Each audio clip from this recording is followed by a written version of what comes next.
नमस्कार विद्यार्थी मित्रांनो, आज आपण इयत्ता 8वीचा जो गणिताचा पॅटचा पेपर असणार आहे पहा, तो 2026चा पाहणार आहोत. तर असेच नवनवीन व्हिडिओ जर तुम्हाला हवे असतील तर चॅनलला आत्ता सबस्क्राईब करा आणि व्हिडिओ आवडल्यास नक्कीच लाईक करून जावा. तर चला तर पाहूयात. हा पेपर तुमचा 15 एप्रिलला येणार आहे, त्यामुळे याचं उत्तर कसं लिहायचं आहे ते आधीच जर तुम्ही पाहिलं तर नक्कीच यामध्ये पैकीच्या पैकी 8वीच्या गणिताच्या पेपरमध्ये तुम्ही नक्कीच मिळवाल. चला तर पाहूयात. तर 1 मार्क्सचे प्रश्न पहा कशा प्रकारचे विचारले जातात. क्वेश्चन नंबर 3 ए मध्ये पहिला पहा 1 मार्क्सचा प्रश्न. तुम्हाला एखादी संख्या दिलेली आहे आणि त्या संख्येचं काय करायचं आहे, तुम्हाला वर्ड्समध्ये ती संख्या लिहायची आहे. तर दिलेली संख्या काय आहे पहा, 82 करोड 6,02,038. तर तुम्हाला अशा प्रकारे काय करायचं आहे, लिहायचं आहे. दिलेली संख्या ही काय आहे तर 82 करोड 6,02,038 रुपये इतकी संख्या आहे आणि ती अशी तुम्हाला लिहायची आहे. त्यानंतर बघा दुसरा असणार आहे, तो प्रश्न असणार आहे, दिलेली तुम्हाला वर्ड्समध्ये जे दिलेलं आहे पहा अक्षरामध्ये ते तुम्हाला अंकात लिहायचं आहे. काय आहे तर 18 करोड 2,80,900. तर 18 करोड 2,80,900 ही दिलेली संख्या अंकात लिहायची आहे आणि यासाठी 1 मार्क्स असणार आहे. पुढची संख्या बघा, तुम्हाला काय करायचं आहे त्यामध्ये ॲडिशन करायचं आहे. खूप सोपा असणार आहे हा प्रश्न आणि दिलेली संख्या व्यवस्थित अगदी ॲडिशन करून त्याचं उत्तर लिहायचं आहे, तर कुठेही चुका करायच्या नाहीत.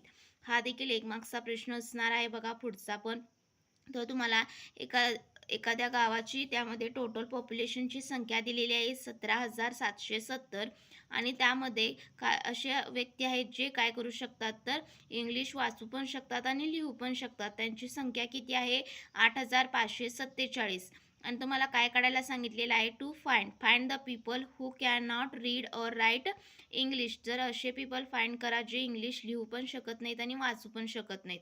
तर कॅल्क्युलेशन कसं येणार आहे, total population minus people who can read and write English. तर त्यांची संख्या मायनस करायची आणि आलेली संख्या काय असणार आहे तर 9,547 number of people can not read or write English. तर खूप सोपा 1 मार्क्सचं. त्यानंतर पुढला प्रश्न असणार आहे, एखादा फ्रूट सेलरनं काय केलेलं आहे तर 2,768 रुपयाची काय केलेले केळी विकत घेतलेली आहे आणि प्रत्येक डझनला त्याला 32 रुपये प्रत्येक डझनला पडलेला आहे आणि त्यानं किती रुपये दिलेले आहेत तर 2,768 रुपये दिलेले आहेत. तर तुम्हाला काढायचं आहे की त्या फ्रूट सेलरनं किती डझन केळं विकत घेतलं. तर याचं उत्तर कसं काढायचं आहे पहा, रेट पर डझन किती 32 आहे आणि किती रुपये दिलेले आहे 2,768. 2,768 भागिले 32 तर 84 dozens bananas were purchased by fruit seller. हा देखील प्रश्न सोपा असणार आहे आणि असेच तुम्हाला प्रश्न सोपे विचारण्यात येतात 1 मार्क्ससाठी. त्यानंतर पहा पुढचा प्रश्न असणार आहे, total expenditure for picnic of one student किती असणार आहे तर 1,240 असणार आहे आणि तुम्हाला काय करायचं आहे तर एका स्टुडंटची किती आहे तर एक्सपेंडिचर पिकनिकवर सहलीवर जाण्यासाठी खर्च 1,240 आहे. तर तुम्हाला काय करायचं आहे 140 स्टुडंट्सचा काढायचा आहे, किती येणार आहे त्याचं उत्तर 1,73,700 रुपये इतकं येणार आहे. त्यानंतर पहा पुढचा प्रश्न असणार आहे, तो देखील खूप सोपा असणार आहे. तुम्ही व्हिडिओ अगदी स्टॉप करून पाहू शकता कशा प्रकारे स्टेप्स देखील लिहिलेल्या आहेत. त्यानंतर 1 मार्क्सचा तुम्हाला डेसिमल फ्रॅक्शनमध्ये दिलेलं फ्रॅक्शन करा, हे देखील भाग घालवायचा आहे पहा. त्यानंतर पहा टोटल 7 मार्क्सचा तुमचा प्रश्न असणार आहे, क्वेश्चन 4 असणार आहे. म्हणजे क्वेश्चन 3 1 मार्क्सचा, क्वेश्चन 4 टोटल 7 मार्क्सचा असणार आहे आणि त्यामध्ये 3 मार्क्ससाठी पहिला प्रश्न पहा, तुम्हाला एज काढायचा आहे. साहिलचं एज तुम्हाला काढायचं आहे, साराचं एज दिलेलं आहे आणि सागरचं एज दिलेलं आहे. त्यावरून तुम्हाला त्याचं काय करायचं आहे तर इक्वेशन तयार करायचं आहे आणि ते इक्वेशनवरून एक्सची किंमत फाइंड केल्यानंतर तुम्हाला साहिलचं एज हे येणार आहे. तर तुम्ही पाहू शकता कसे सोडवलेलं आहे. त्यानंतर जे मी इथं पेन्सिलने लिहिलेला आहे पहा, तो किती मार्क्सचा प्रश्न विचारण्यात येतो उद्या परीक्षेमध्ये ते लिहिलेला आहे आणि तो कसा सॉल्व करायचा आहे. तुम्हाला काय फक्त प्रश्न देणार आहेत आणि त्याचं उत्तर कसं व्यवस्थित अगदी जर सॉल्व केला तर तुमचं इम्प्रेशन देखील पडणार आहे आणि तुम्हाला एक्झामिनर काय करणार आहेत तर पैकीच्या पैकी मार्क्स यामध्ये देणार आहेत. सर्वात आधी दिलेलं उदाहरण व्यवस्थित वाचायचं, त्यामध्ये गिवन डेटा काय दिलेला आहे तो व्यवस्थित लिहायचा आणि टू फाइंडमध्ये काय दिलेलं आहे तर ते लिहायचं आणि कॅल्क्युलेशन करून त्याचं उत्तर हे काढायचं असतं. हा देखील 2 मार्क्सचा प्रश्न आहे. 1 मार्क्सचा प्रश्न पाहू शकता. तुम्हाला काय करायचं आहे तर यामध्ये 4 पर्याय देतील आणि प्रेझेंट एज काढा. तर यामध्ये काय दिलेलं आहे तर 12 वर्षाआधी तुमचं एज इतकं होतं आणि त्यानंतर 12 वर्षानंतर 3 पटीने वाढलं तर तुमचं आजचं वय काढा. तर असे इक्वेशन्स व्यवस्थित अगदी तयार करायचं आणि त्याचं एक्सची व्हॅल्यू म्हणजे प्रेझेंट एज येणार आहे. त्यानंतर पहा पुढचा देखील 1 मार्क्सचाच प्रश्न असणार आहे. त्यामध्ये देखील 4 ऑप्शन देणार आहेत आणि ते सॉल्व्ह करायचं आहे. तर इथं नंबर ऑफ नोटबुक किती होत्या 91 आणि नंबर ऑफ स्टुडंट्स काढायचे आहेत. तर प्रत्येक स्टुडंटला 2-2 नोटबुक दिल्या तर किती स्टुडंट्स होते वर्गात आणि 7 ह्या नोट्सबुक राहिलेल्या आहेत 91 पैकी. तर हे इक्वेशन्स पहिल्यांदा असं तयार करायचं आणि त्यानंतर हे सोल्युशन करायचं की एक्सची व्हॅल्यू म्हणजेच किती number of students in the class किती येणार आहेत 42 स्टुडंट्स येणार आहेत. त्यानंतर पहा पुढचा प्रश्न असणार आहे तो असणार आहे तुमचा 3 मार्क्ससाठी असणार आहे, ज्यामध्ये गिवन डेटा सर्वात आधी लिहायचं, त्यानंतर टू फाइंड आणि आपल्याला फॉर्म्युला माहीत असला पाहिजे तरच आपण हे सॉल्व्ह करू शकतो. सिम्पल इंटरेस्टचा फॉर्म्युला काय असणार आहे P × R × T अपॉन 100. तर यामध्ये आपल्याला रेट काढायचा आहे. Rate of the interest will be 10.5%. असंच तुम्हाला एक्झाममध्ये लिहायचं आहे. यामध्ये तुम्हाला स्टेप्स अजिबात परीक्षेमध्ये देणार नाहीत. त्या स्टेप्स तुम्हाला लिहायचे आहेत. पहा गिवन डेटा लिहायचा सर्वात आधी काय the original price of washing मशीनची 21,000 होती आणि 1 वर्षानंतर 5% काय होते ते प्राईसमध्ये घट होते. तर तुम्हाला काय करायचं आहे तर एका वर्षानंतर त्या वॉशिंग मशीनची किती किंमत होईल तर 5% काय करायचं आहे आपल्याला वजा करायचं आहे दिलेल्या किमतीतून. पहिल्यांदा 5%ची किंमत किती येणार आहे 21,000 वर 1,050 येणार आहे आणि न्यू प्राइस आपल्याला काढायची आहे म्हणजेच price of the machine after 1 year will be किती येणार आहे तर 19,950. म्हणजे आपण सुरुवातीला 21,000ला ती मशीन घेतली आणि जर काय काढायचं आहे तुम्हाला एक वर्षानं त्यामध्ये काय 5% घट होणार आहे त्या मशीनच्या किमतीमध्ये. तर किती होणार आहे ती आपल्याला 21,000ची मशीन 19,950ला आपल्याला 1 वर्षानंतर मिळणार आहे. त्यानंतर पहा पुढचा प्रश्न देखील असणार आहे आणि तो देखील तुमचा 2 मार्क्सचा व्यवस्थित अगदी सोडवायचा आहे. कंपाऊंड इंटरेस्टचा प्रश्न असणार आहे, त्यामुळे ते सूत्र तुम्हाला म्हणजेच फॉर्म्युला माहीत असला पाहिजे तरच तुम्ही काय सोडवू शकता. तर किती दिलेलं आहे फर्स्ट आणि सेकंडची 20-22 दिलेलं आहे. ते फक्त तुम्हाला काय करायचं आहे किंमत ज्या दिलेल्या व्हॅल्यूज आहेत त्या फक्त फॉर्म्युल्यामध्ये बघा ठेवायच्या आहेत आणि rate of interest of the दिलेल्या अमाऊंटला काढायचे आहे तर 10% रेट येणार आहे.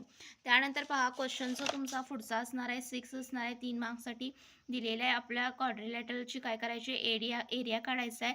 सर्वात आधी एरिया काढून घ्यायचा व्यवस्थित अगदी आणि टोटल एरिया 180 म्हणजेच दिलेल्या त्रिकोणाची आणि या क्वाड्रिलॅटरलची किती येणार आहे तर तुमची एकूण 480 मीटर स्क्वेअर येणार आहे. एकक लिहायला विसरायचे नाही.